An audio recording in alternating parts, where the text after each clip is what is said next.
Hello बच्चों, कैसे हैं आप सभी। आई होप आप सभी ठीक होंगे और आपने पूरा चैप्टर अभी तक पढ़ चुके होंगे। तो आज हम करने वाले हैं इसका आखिरी figure it out page number 149 पे जो है। और इसके बाद हमारा ये जो चैप्टर है पेरीमीटर एंड एरिया क्लास 6 का चैप्टर नंबर 6 ये हमारा कंप्लीट हो जाएगा। तो शुरुआत करते हैं क्वेश्चन नंबर फर्स्ट से, जो कि क्या कहता है, give the dimensions Give the dimensions of a rectangle whose area is the sum of the areas of these two rectangles having measurements 5 meter and 10 meters and 2 meter and 7 meter। वो कह रहा है डायमेंशंस देने हैं उस rectangle के जिसका जो एरिया है इन दोनों रेक्टेंगल्स के एरिया के सम के बराबर है। तो पहले हमें क्या निकालना होगा, एरिया निकालना होगा दोनों उनका। तो अब इसको हमें करना कैसे, देखो भाई कोई मुश्किल नहीं है। Area of first rectangle equals to area क्या होता है, लेंथ इनटू ब्रेड्थ। तो फर्स्ट उसकी क्या दे रखी है 5 इंटू 10, तो क्या हो जाएगा 50 मीटर स्क्वायर। यूनिट लगाना जरूर याद रखना बच्चों। सेकंड क्या हो जाएगा फिर, area of second rectangle L multiplied by breadth, क्या दे रखा है 2 and 7, it will come to 14 metre square. उसके बाद सम के बराबर है, तो sum of area of both rectangles, दोनों रेक्टेंगल्स का सम क्या हो जाएगा 50 प्लस 14, तो it will come to 64 metre square. अब देखो एरिया तो हमारे पास आ गया, रेक्टेंगल है तो पॉसिबिलिटीज हम उसके अंदर निकाल सकते हैं, क्योंकि एरिया ऑफ रेक्टेंगल क्या होता है, लेंथ इनटू ब्रेड्थ होता है। एग्जैक्ट हम नहीं बता पाएंगे बट पॉसिबिलिटीज हैं उसकी क्या क्या हो सकते हैं। सो पॉसिबिलिटीज आर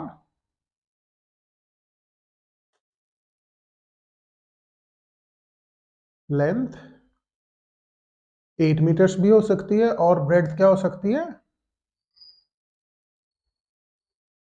8 मीटर्स, 8 8 द 64। इसी तरीके से दूसरी जो है पॉसिबिलिटी वो 16 मीटर्स और ब्रेड्थ क्या हो सकती है आपकी 4 मीटर्स। 16 4 जा भी 64 होता है। और थर्ड पॉसिबिलिटी क्या हो सकती है बच्चों आपकी 32 और 2। तो इस तरीके से आप किसी भी तरीके से ये जो रेक्टेंगल आप बना सकते हैं।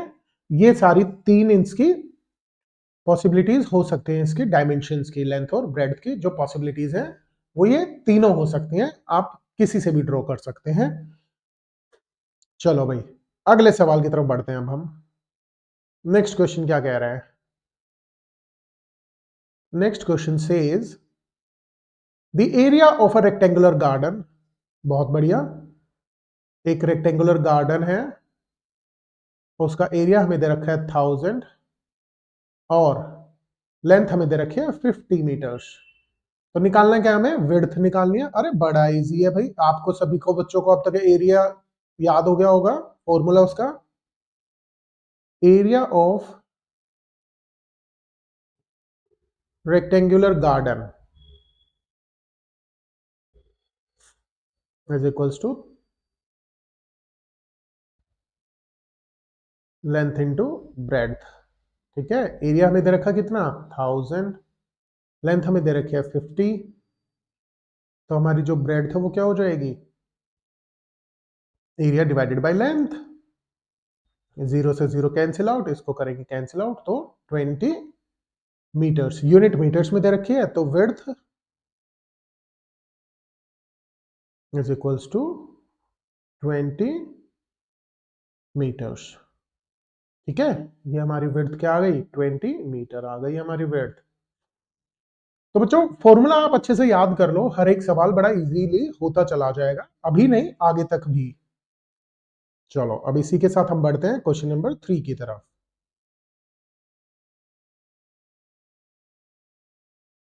देखते हैं अब क्वेश्चन नंबर 3 में क्या कह रहा है वो। The floor of a room is 5 metre long and 4 metre wide. एक रूम का फ्लोर है इस तरीके से 5 मीटर उसका लॉन्ग है और 4 मीटर वाइड है। A square carpet whose sides are 3 metres. भाई फिगर थोड़ा सा एग्जाम्पल के लिए बना रहा हूं, एग्जैक्ट नहीं हो सकती। ये भी 3 है और ये भी 3 है। Is laid on the floor, ये जो है ये आपका कारपेट डाला है 3x3 का स्क्वायर शेप में। Find the area that is not carpeted, तो आपको ये वाला एरिया निकालना है जिसमें कारपेट नहीं डाला है। इजी है, दोनों का एरिया पहले तो हम निकालेंगे और फिर माइनस कर देंगे। तो शुरू करते हैं। एरिया ऑफ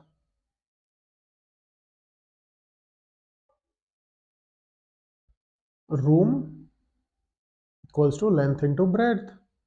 लेंथ दे रखी है 5, ब्रेड्थ दे रखी है 4, तो ये हो जाएगा आपका 20 मीटर स्क्वायर। ठीक है, यहां तक समझ में आया तो जल्दी से लाइक कर लो। एरिया ऑफ कारपेट, भाई स्क्वायर का क्या होता है, साइड इंटू साइड या साइड स्क्वायर भी कह सकते हैं आप। तो 3x3 ये हो जाएगा 9 मीटर स्क्वायर। ठीक है, दोनों का हमारे पास एरिया आ गया है। तो अब हमें क्या निकालना है, area not carpeted is equals to area of room minus area of carpet. तो एरिया ऑफ रूम क्या था हमारे पास 20 और ये 9 है मीटर स्क्वायर। तो एरिया जो कारपेट नहीं डला जिसके अंदर वो है 11 मीटर स्क्वायर। ये हमारा एरिया बच गया जिसके अंदर हमने कारपेट नहीं डाल पाए हैं हम। ठीक है, चलो भाई नेक्स्ट सवाल करते हैं। बड़े ही अच्छे अच्छे सवाल हैं, मस्त सवाल है। इसके बाद हमारा चैप्टर खत्म और फिर हम नेक्स्ट चैप्टर की तरफ बढ़ेंगे।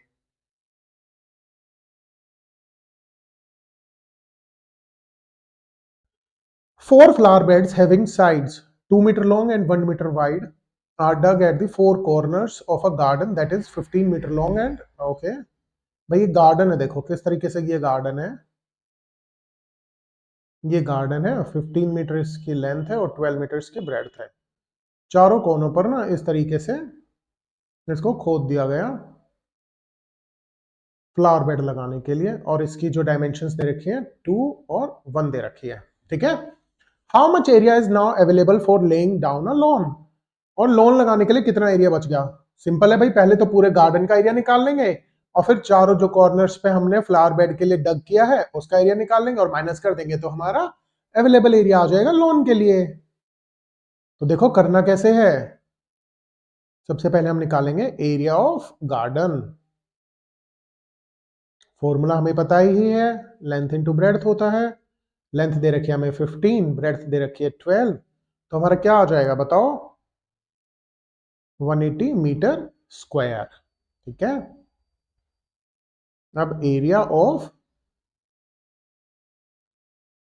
1 फ्लावर बेड, पहले तो 1 की निकालनी पड़ेगी ना हमें भाई, और उसके बाद 4 से मल्टीप्लाई कर देंगे हम। तो लेंथ इंटू ब्रेड्थ क्या दे रखे है 2 into 1, तो ये हो जाएगा 2 मीटर स्क्वायर। अब area of 4 flower bed, 4 flower bed की क्या हो जाएगी हमारे पास 4 into 2 मीटर स्क्वायर, तो it will come to 8 metre square हमारे पास आ गई। चलो यहां तक तो समझ में आ ही गया। अब हमें क्या करना था, उसमें जो बाकी का एरिया बच गया उसका बताना है। तो अब हमें क्या करना होगा, area available for lawn is equals to area of garden, पूरा एरिया गार्डन का, minus area of 4 flower beds, तभी तो बाकी का एरिया आएगा। तो क्या है 180 metre square minus 8 metre square, तो हमारे पास क्या बच गया 172 मीटर स्क्वायर। मतलब जो ये बीच का जो एरिया है ये कितना है, दिस इज 172 मीटर स्क्वायर जो हमारे पास अवेलेबल है लोन बनाने के लिए। ठीक है, वेरी गुड। चलो भाई क्वेश्चन नंबर 5 पे आ गए हम। आज इस चैप्टर को कंप्लीट कर ही लेते हैं। चलो क्वेश्चन नंबर 5 में क्या कह रहा है वो। Shape A has an area of 18 square units and shape B has an area of 20 square units. Shape A has a longer perimeter than shape B. Draw two such shapes satisfying the given conditions. दो ऐसी shapes बनानी है जो satisfy कर रही हो कि shape ए का जो पेरीमीटर है वो बड़ा होगा और शेप बी का जो पेरीमीटर है वो छोटा होगा। चलो भाई कर देते हैं। सांप बना दिया मैंने। शेप ए यहां पर लिखते हैं और शेप बी यहां पर लिखते हैं, ठीक है। और इनके जो एरिया दे रखे हैं वो हमें दे रखे हैं 18 square unit and 20 square units, ठीक है। अब इसके पॉसिबिलिटीज वो बना लेते हैं हम, लेंथ और ब्रेड्थ क्या हो सकते हैं, कुछ भी मान सकते हैं। तो हम कर रहे हैं let length is equals to 9 unit and breadth क्या हो जाएगी हमारी, 9 2 18 होते हैं तो 2 यूनिट। ऐसे ही इसी तरीके से यहां पर भी हमें मानना होगा भाई। याद रखना कि जो है एरिया जो आएगा वो 18 या 20 यूनिट्स ही आना चाहिए, ठीक है ना। Let length is equals to, इसमें क्या मान लेंगे हम, 5 यूनिट्स। तो ब्रेड्थ कितना हो जाएगा हमारे पास, 4 यूनिट्स। तो इसका भी एरिया 5 4 जा 20 आ जाएगा, ठीक है। अब पेरीमीटर निकालना है इस वाले का। देखते हैं पेरीमीटर हमारा बड़ा आता है या नहीं। पेरीमीटर क्या होता है, 2 मल्टीप्लाइडेड बाय लेंथ प्लस में ब्रेड्थ। तो इसका क्या हो जाएगा, 2 मल्टीप्लाइडेड बाय 9 प्लस 2, तो it will come 2 multiplied bye 11, तो ये हो जाएगा 22 यूनिट्स, ठीक है। अब इसका पेरीमीटर निकाल लेते हैं हम। देखते हैं इसका छोटा आता है बड़ा। हमें क्या करना है, शेप ए का बड़ा रखना है। तो जो हमने लेट किया वो ठीक है या नहीं अभी पता लग जाएगा भाई। 2 मल्टीप्लाइडेड बाय 5 प्लस में 4, तो 2 मल्टीप्लाइडेड बाय 9, 9 2 जा 18 यूनिट्स। चलो भाई ये तो हमारा फिट आ गया है, वेरी गुड। तो इसी तरीके से अब हम यहाँ पे ड्रॉ भी कर देंगे दो फिगर्स को। आपको स्केल और पेंसिल से अच्छे से ड्रॉ करना है बच्चों, ठीक है। ए बी सी डी, ठीक है। ये लेंथ कितनी थी इसकी, 9 और 2। इसी तरीके से यहां पे कर लो एक, डी ए के एस एच। तो यहां पर क्या आ जाएगा, 5 एंड 4। तो ये इस तरीके से हमारा क्वेश्चन नंबर 5 हो जाएगा। लेट कर लेंगे लेंथ और ब्रेड, ताकि हमारा जो एरिया है वो 18 और 20 स्क्वायर यूनिट से आए। और उसके बाद हमें क्या मेक श्योर करना है कि शेप ए का जो पेरीमीटर है वो बड़ा आना चाहिए शेप बी से। ऐसा ना हो कि शेप बी का पेरीमीटर बड़ा आ जाए। तो हमने जो लेट किया था वो बिल्कुल सही किया था। तो इस तरीके से हमारा ये सवाल हो जाएगा। चलो भाई नेक्स्ट क्वेश्चन की तरफ बढ़ते हैं हम।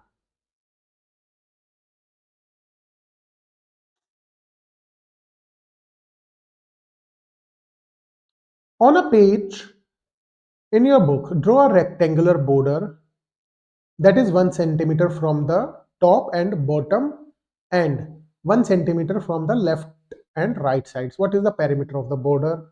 अरे भाई लेंथ और ब्रेड्थ हमें दे दिया, तो पेरीमीटर निकालने में हमारे को क्या ही प्रॉब्लम है। तो देखो लेंथ ऑफ बॉर्डर क्या है हमारी, 1 सेंटीमीटर।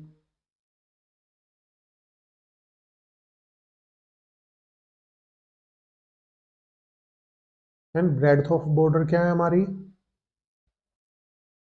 1.5 सेंटीमीटर। तो पेरीमीटर क्या होता है बताओ भाई, 2 इंटू एल प्लस बी,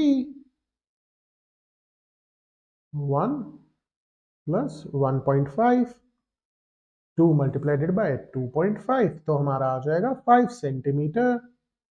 क्या आ जाएगा 5 सेंटीमीटर हमारा, पेरीमीटर आ जाएगा।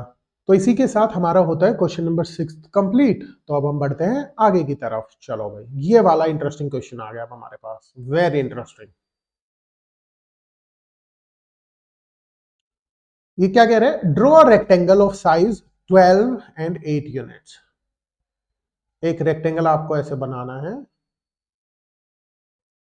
जो 12 और 8 यूनिट्स का हो।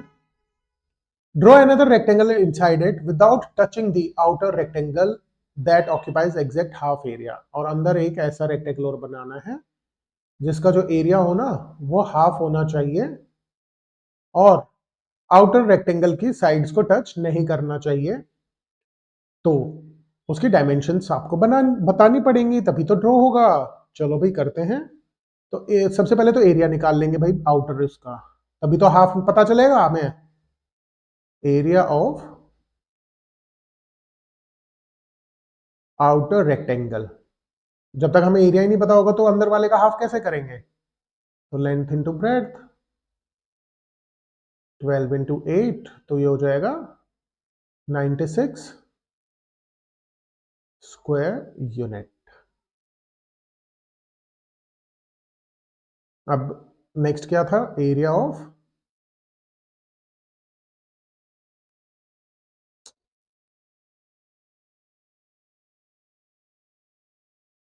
Inner rectangle. क्या है? Half of outer rectangle, half of area of outer rectangle. तो ये हो जाएगा half of outer area rectangle 96। तो ये आपका कितना हो जाएगा? 48 स्क्वायर यूनिट। अब हमें ये डायमेंशंस बतानी है तभी तो ड्रॉ कर पाएंगे। तो अब इसमें हम क्या करेंगे भाई? पॉसिबिलिटीज, पॉसिबल डायमेंशंस देखेंगे हम। पॉसिबल डायमेंशंस क्या होंगी देख लेते हैं। लेंथ हम पहले अगर पॉसिबल करते हैं तो 48, 12 फोर हो सकता है, और ब्रेड्थ 4, ये 48 आता है। और दूसरी क्या कर सकते हैं हम? लेंथ हम मान सकते हैं 8, 8 6 48, ब्रेड्थ 6, तो ये भी 48 स्क्वायर यूनिट आ जाएगा।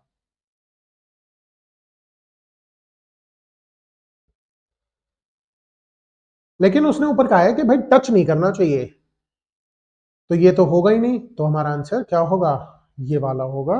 सो the correct dimensions are, the correct dimensions for inner rectangle is r length equals to 8 and breadth equals to 6 unit. तभी तो बनेगा। और भी पॉसिबिलिटीज हो सकते हैं बट वो फिर रेक्टेंगल के बाहर चला जाएगा। तो इसी के साथ हमारा होता है क्वेश्चन नंबर 7 कंप्लीट, जो कि बड़ा ही प्यारा है। अगर किसी भी बच्चे को ना समझ में आया हो, कमेंट कर सकता है। डिस्क्रिप्शन में आपको टेलीग्राम का लिंक मिल जाएगा, वहां पे आके पूछ सकते हैं, हम जरूर हेल्प करेंगे।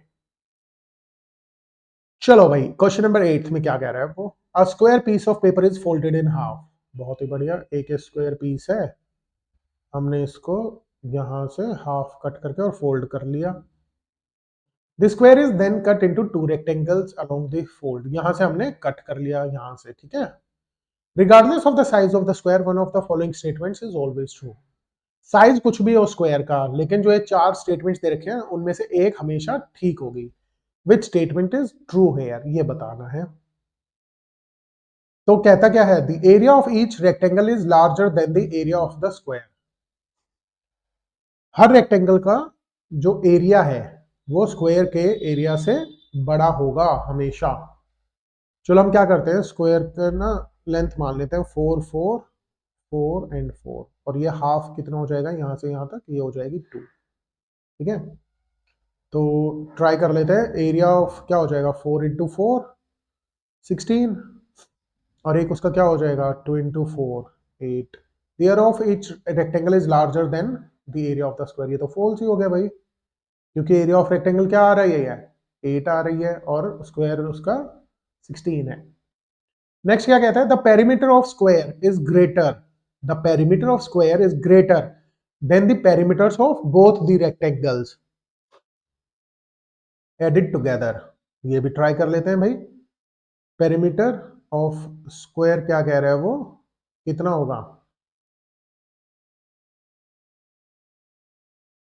पेरीमीटर ऑफ स्क्वायर हो गया 16 आपका, और पेरीमीटर ऑफ एक रेक्टेंगल का निकाल लेते हैं हम, कितना हो जाएगा? 2 इंटू 2 प्लस 4,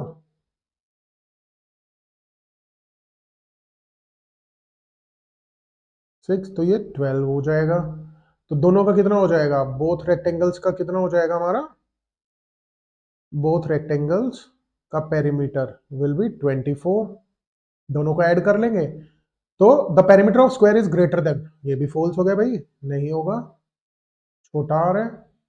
अब नेक्स्ट क्या कह रहा है, the perimeter of both the rectangles added together is always 1/2, 1/2 क्या होता है? 3/2 होता है, ठीक है। The perimeter of the square, perimeter of square जो है, अगर हम रेक्टेंगल्स को ऐड करेंगे ना तो उसका पेरीमीटर 3/2 होगा। पेरीमीटर ऑफ स्क्वायर का कर लेते हैं। पेरीमीटर ऑफ स्क्वायर हमने कितना निकाला है? 16, और 3/2 उसका करना है तो क्या हो जाएगा? ये हो जाएगा 24। बिल्कुल सही है, देखो हमने यही तो निकाला था अभी दोनों का ऐड करके 24, तो ये हमारी ट्रू स्टेटमेंट है। अब लास्ट क्या कह रहा था, area of the square is always 3 times as large as the area of both the rectangles added together. नहीं भाई नहीं, एरिया एरिया हमने यहाँ पे निकाला था, देखो ये रहा एरिया। एरिया ऑफ रेक्टेंगल क्या आया था हमारा? 8, दोनों का 16 आ जाएगा, तो ये भी हमारी क्या हो गई? डी भी हमारा फॉल्स हो गया, ठीक है। तो इसी के साथ हमारे जो सवाल थे इस चैप्टर के आखिरी फिगर इट आउट के वो कंप्लीट होते हैं। किसी भी बच्चे को अगर कुछ भी ना समझ में आया हो, नीचे कमेंट करना या टेलीग्राम चैनल पे आ जाना, हम हेल्प कर देंगे आपकी। और लाइक जरूर कर दो, शेयर कर दो अपने दोस्तों के साथ, और सब्सक्राइब कर लो। तब तक के लिए बाय बाय, टेक केयर।